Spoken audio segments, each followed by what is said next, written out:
Pernah dengar seseorang tiba-tiba ditetapkan sebagai tersangka tanpa bukti yang jelas, atau lebih parah, ditangkap dulu, baru bukti dicari belakangan?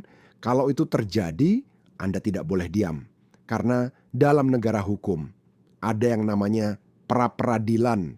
Pra-peradilan adalah hak setiap warga negara untuk menguji tindakan aparat penegak hukum. Dasarnya jelas dalam Kitab Undang-Undang Hukum Acara Pidana, khususnya pasal 77. Apa saja yang bisa diuji? Pertama, sah atau tidaknya penangkapan dan penahanan. Kedua, sah atau tidaknya penetapan tersangka. Ketiga, penghentian penyidikan atau penuntutan. Artinya apa? Kalau seseorang ditetapkan sebagai tersangka tanpa minimal 2 alat bukti, maka itu bisa digugat. Ini bukan teori.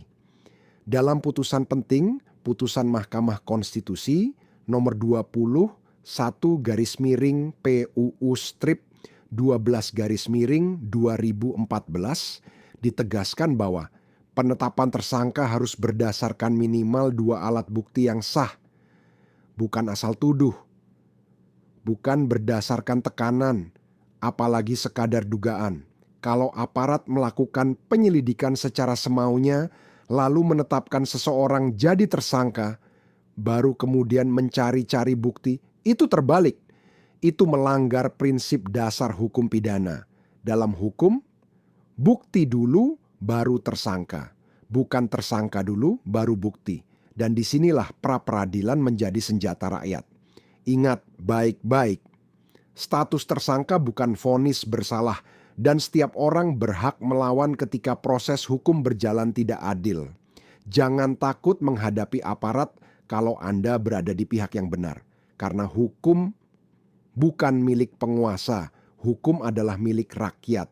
Kalau Anda atau keluarga Anda mengalami hal seperti ini, segera konsultasikan dengan penasihat hukum. Karena diam adalah awal dari ketidakadilan, maka ajukan PRA peradilan dan ungkap kebenarannya.